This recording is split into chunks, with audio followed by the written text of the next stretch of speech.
Alright guys, welcome back. Today's lecture is on American literature and arts. Now, before 1800, most American authors modeled their work on European styles.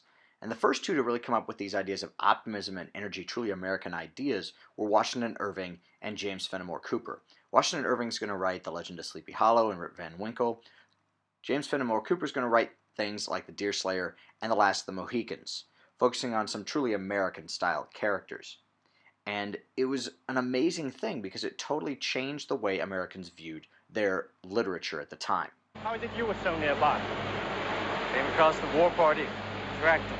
Then you're assigned to Fort William Henry. Nope. Fort Edward, then. Heading west to Kentucky. There is a war on. How is it you are heading west? Well, we kind of faced to the north and real sudden like turned left.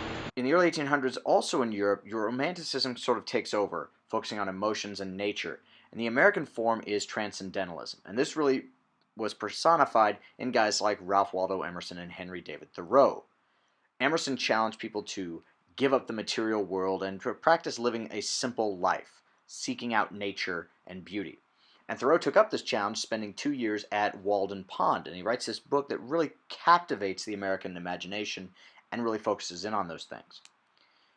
In addition, Thoreau took those ideas a little bit further and encouraged people to practice what was called civil disobedience, meaning don't obey a law that you disagree with. And he spent the night in jail for refusing to pay a tax he believed supported slavery. Two authors who really dealt with some of the more extreme emotions were Herman Melville and Nathaniel Hawthorne. Melville's going to write Moby Dick that focuses really on the emotions of revenge.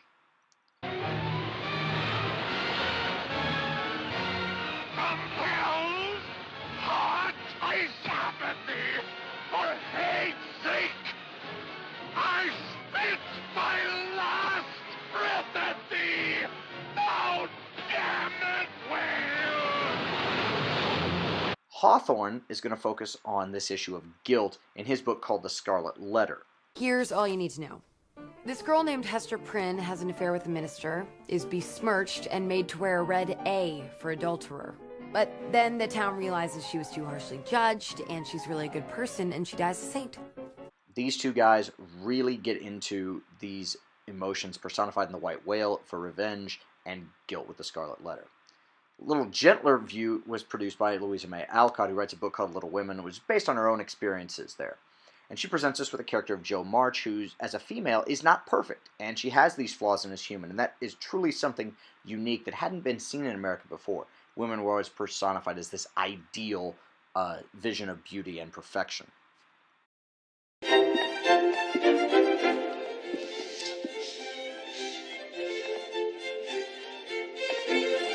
yes, I like it very much.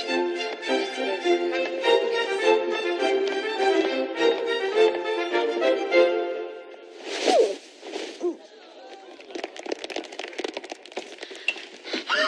Josh, I'm sorry. No, stay. It's not bad. Hiding place.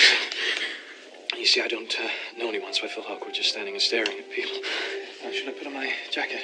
I never know the rules. Here. I'm Laurie. Theodore Lawrence, but I'm called Laurie. Jo March. So, who are you staring at? You, actually. What game were you playing? I don't know, but I think I won. Who else? Well, I was quite taken with that one.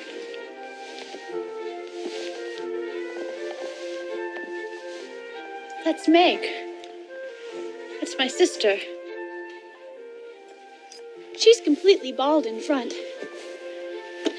Is it true that you lived in Italy among artists and vagrants? Well, my mother was Italian, a pianist. Grandfather disapproved of her. Truly? I saw a play like that once. Do you like the theater? Oh, yes. Were you born there? Where? In Italy. Do you speak French or Italian? English at home.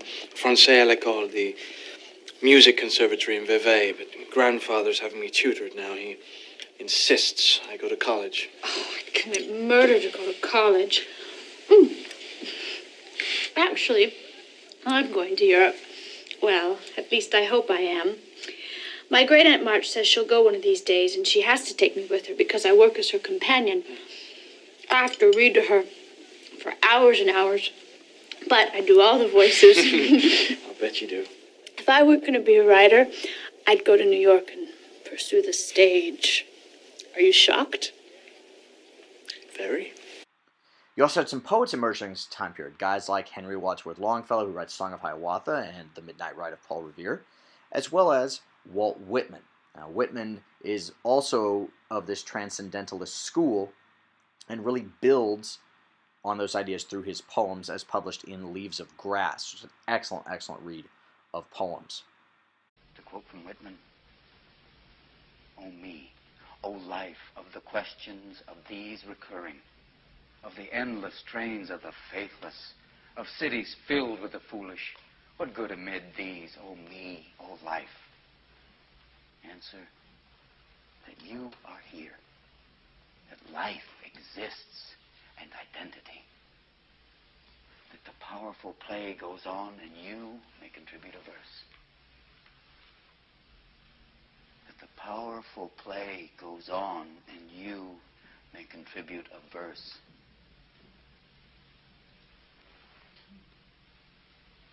What will your verse be?" Also, you see a group of painters emerge during this time period known as the Hudson River Valley School, because that's really the scenes that they first started painting. You have guys like George Caleb Bingham and Albert Bierstadt, who really was the first to go out west and show us the beauty of the western territories of the United States, places like California and Colorado and Montana, and really get into nature and personify transcendentalism through painting rather than necessarily poetry or literature. You also have some new songs emerge during this time period. Most of the early songs were work songs for whaling ships or railroad crews. Stephen Foster writes the first truly American music of the time period, things like the Camptown Races, My Old Kentucky Home, and these songs are still played today in a lot of ways, and it was sort of the first truly American music. Thanks for paying attention, guys. A lot of information included in there, and we'll see you tomorrow. Hopefully you took good notes.